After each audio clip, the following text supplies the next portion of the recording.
नमस्कार, आप देख रहे हैं पहली आवाज न्यूज और मैं हूं आपके साथ मानवी ठाकुर। शुरुआत करते हैं आज की खास खबरों के साथ। बिजुरी एक और जहां स्कूलों में पढ़ने वाले छात्र और उनके परिजन महंगी पुस्तकों की वजह से आर्थिक दबाव महसूस कर रहे हैं, वहीं अनूपपुर जिले के बिजुरी में संचालित रामकृष्ण विवेकानंद विद्यापीठ स्कूल एक सराहनीय पहल कर रहा है।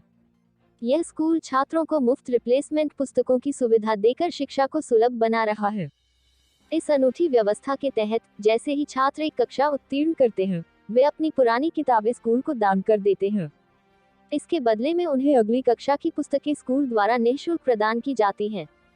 इस तरह पुस्तकों का सतत पुनः उपयोग हो रहा है, जिससे न सिर्फ पर्यावरण को लाभ हो रहा है, बल्कि आर्थिक दृष्टि से भी छात्रों और उनके परिजनों को बड़ी राहत मिल रही है।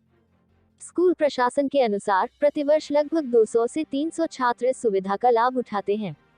शिक्षकों द्वारा विद्यार्थियों को जागरूक किया जाता है कि वे पास होने के बाद अपनी पुस्तकें स्कूल को लौटाएं ताकि अगले सत्र में नए छात्र उनका उपयोग कर सकें। यह प्रणाली विद्यालय के भीतर एक सहयोगात्मक और सामाजिक भावना को भी बढ़ावा देती है। रामकृष्ण विवेकानंद विद्यापीठ एक अर्धशासकीय स्कूल है, जिसे ACCL द्वारा संचालित किया जाता है। यहाँ छात्रों से एक निर्धारित फीस ली जाती है, लेकिन स्कूल का यह प्रयास बच्चों के लिए एक प्रेरणा बन चुका है। विद्यालय के शिक्षकों का मानना है कि यदि अन्य स्कूल भी इसी प्रकार की मुहिम अपनाएं, तो शिक्षा को और अधिक किफायती व समावेशी बनाया जा सकता है। यह अभिनव पहल न केवल आर्थिक रूप से कमजोर छात्रों के लिए वरदान साबित हो रही है, बल्कि समाज में शिक्षा के प्रति एक नई सोच और जिम्मेदारी की मिसाल भी कायम कर रही है। प्रेरणा कहाँ से मिली और किस तरह ये काम आप पूर्ण करती हैं? सर, हमको ये जो लोग जो है रद्दी के भाव जो पुस्तकों को बेचते थे, अच्छी कंडीशन में भी रहती थी तब भी बेच देते थे। वो सोचते थे हमारा घर साफ सुथरा हो जाए। वो एक बार हमने देखा, बहुत अधिक संख्या में पुस्तकें और कॉपियाँ बेची जा रही थी किसी के घर से, और कॉपियों में भी बहुत सारे पेजेस थे। तो वो देखकर मुझे बहुत कष्ट हुआ। तो उनको लगा कि जितना भी ये पाए होंगे, 150, 200, 200 जितना भी पाए होंगे, मेरा मन हो रहा था कि मैं जा करके उनसे उनको वो उतना पैसा दे करके उनसे सारी किताबें मैं ले लूं और ये ज़रूरतमंद व्यक्ति को, बच्चों को ये दे दूं मैं।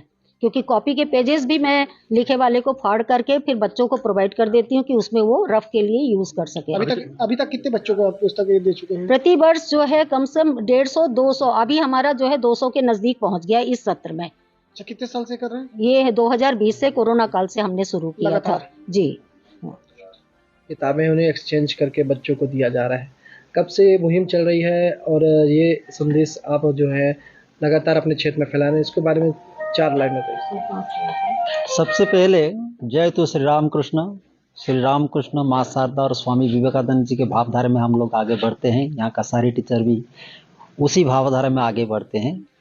इनमें से सबसे पहला बात है, जो साल ख़त्म होने के बाद जो बुक्स होते हैं वो लोग जो कबाड़ी खाना में देते थे उसमें से, और सेकेंड टाइम जो लोग बुक खरीदते थे वो तो बहुत पैसा दे करके खरीदते थे। उसके लिए हम इसको भी तो थोड़ा सा लोगों के मन में ये संदेश देना चाहते हैं कि यहाँ पर भी बच्चों का जो पास करके जाएंगे उनका बुक यहाँ पर संग्रह किया जाता है और नेक्स्ट उसके जूनियर बच्चों को उस चीज़ को दे दिया जाए। उसमें और भी एक चीज़ होता है, फाइनेंशियल के एस्पेक्ट के अलावा भी इसमें और एक चीज़ होता है कि जो बच्चे ये बुक्स लेते हैं उसको बड़ा जागृत में वो रखते हैं, क्योंकि उसको 1 साल के बाद वो लोग यूज़ कर रहे हैं और इसके मन में ये चीज़ भी है कि 1 साल के बाद ये बुक को और भी कोई लेना है। सर, क्या बुक लेने के लिए पहले जमा करना भी जरूरी है क्या? नहीं जमा करेंगे तो हम बुक कहाँ से लाएंगे?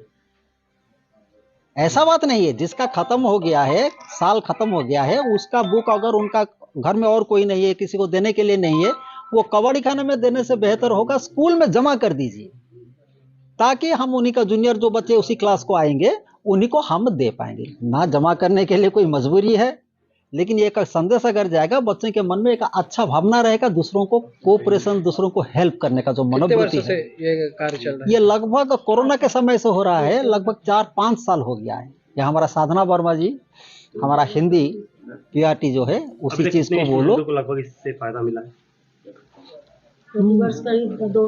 बुक रिटर्न करके बच्चों को दिए जा रहे हैं, इसको किस तरह आप संदेश के रूप में आम तक पहुंचाना चाहते हैं, आम जन तक?